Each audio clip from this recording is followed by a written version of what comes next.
My wife cheated with her ex-boyfriend for 8 years behind my back. I stayed silent, waited patiently, and when the moment was right, I filed for divorce. And what she didn't see coming changed everything. Hello, Reddit. I plus, here. I never thought I'd be the kind of person to play a long game like this. I always believed if something was broken, you either fix it or walk away. Turns out it's not that simple when your entire life is tied to someone who never really chose you. I'm 42 now, my ex-wife is 40. We were together for 12 years, married for 10, two kids ages 9 and 7. If you asked anyone who knew us, they would have said we were stable, comfortable, predictable, in the good way.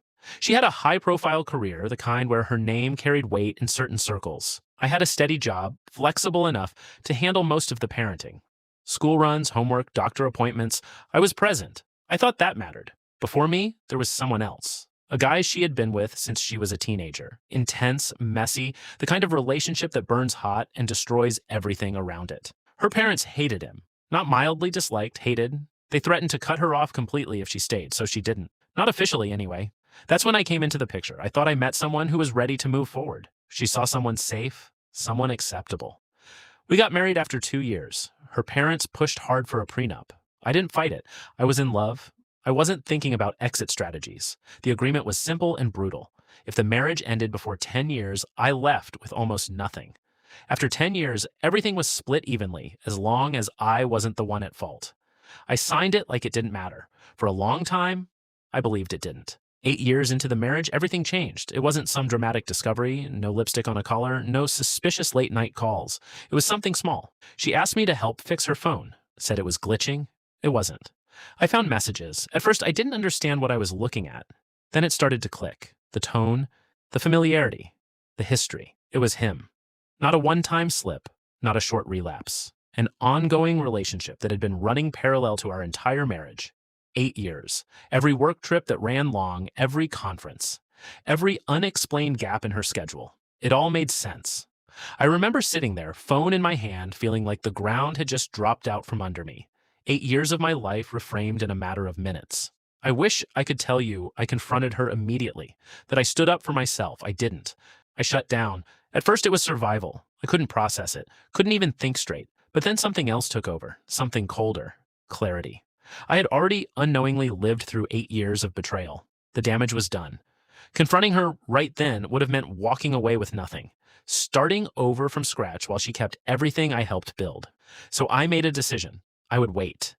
2 more years. That's all I needed. I didn't change my behavior. I didn't accuse her. I didn't even hint that I knew. I just watched, quietly. I gathered everything, messages, timelines, hotel bookings, transfers. I became meticulous, careful, patient. And in the meantime, I focused on my kids. If there was anything real in my life, it was them. The hardest part wasn't the anger. It was pretending. Pretending everything was normal. Pretending I didn't know where she really was. Pretending I wasn't slowly rewriting my entire future in silence. Then the 10th anniversary came. Her parents paid for a big vacation, a resort, beachfront, the whole picture-perfect setup. She was relaxed, happy, posting photos like we were some ideal couple. I played along, I smiled in the pictures, held her hand, acted like nothing was wrong. The day after we got back, I filed for divorce. No warning, no argument, just paperwork. She was blindsided. I still remember the look on her face when she was served.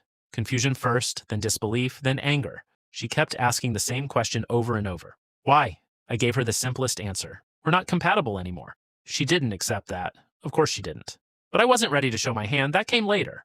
A week after the filing, she confronted me properly. No emotions this time, just a direct question. How long have you known?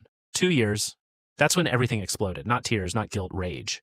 She accused me of lying, of manipulating her, of setting her up to hit the 10-year mark. According to her, I had engineered the entire situation to benefit financially. That was the moment I realized something important. She didn't see herself as the villain. She saw herself as the victim of my patience. The court process started soon after, and that's when things got ugly. Her legal team came in aggressive, high-powered, expensive, and very clearly aiming to flip the narrative. Their argument wasn't that she didn't cheat. It was that my response to it was calculated and deceptive. They claimed I acted in bad faith by continuing the marriage while secretly planning to leave at the most financially advantageous moment. That I had misrepresented my commitment to the relationship. At one point, her lawyer actually said, he treated the marriage like a contract to be optimized, not a partnership. I sat there listening to this, thinking, what exactly did she treat it like for 8 years? But it didn't stop there. They went after custody. That was the part that actually shook me. They argued that my behavior showed I was emotionally detached, that I had been living a double life for 2 years, that this made me unstable, unpredictable as a primary caregiver. They painted her as the consistent parent, the successful one, the provider, ignoring the fact that I was the one doing most of the day-to-day parenting. School records, medical appointments, teacher emails, everything had my name on it. My lawyer pushed back hard. We brought in documentation, witness statements. Even the kids' teachers testified about who showed up consistently. Then came the financial battle. She tried to argue that certain assets were family supported and shouldn't be split, that her parents' contributions gave her a greater claim. That didn't hold up well. The prenup was clear: 10 years, equal split. No exceptions unless fault could be proven. And that's when I realized why her legal team was being so aggressive. They were trying to provoke me. If I lashed out, if I introduced the evidence recklessly, if I made this about revenge instead of process, they could argue misconduct, complicate the division, drag things out, but I stayed quiet until she made one mistake.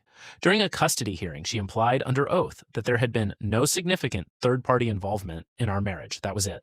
My lawyer looked at me. I nodded. We introduced a small portion of the evidence. Not everything, just enough.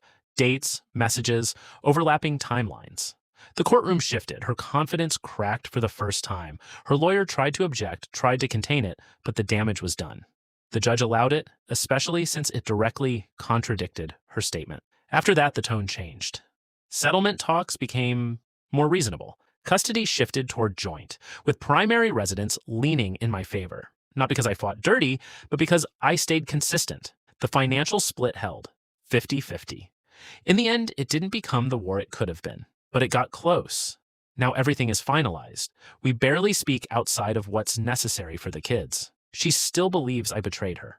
I still can't decide what's worse: the 8 years she lied to my face, or the 2 years I became someone capable of waiting like that.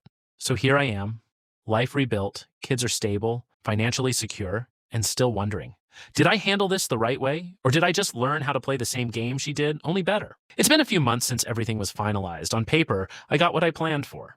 The house was sold, assets split cleanly, custody settled into a routine that actually works for the kids. They stay with me most weekdays and spend alternating weekends with her. No more court dates, no more lawyers calling at random hours.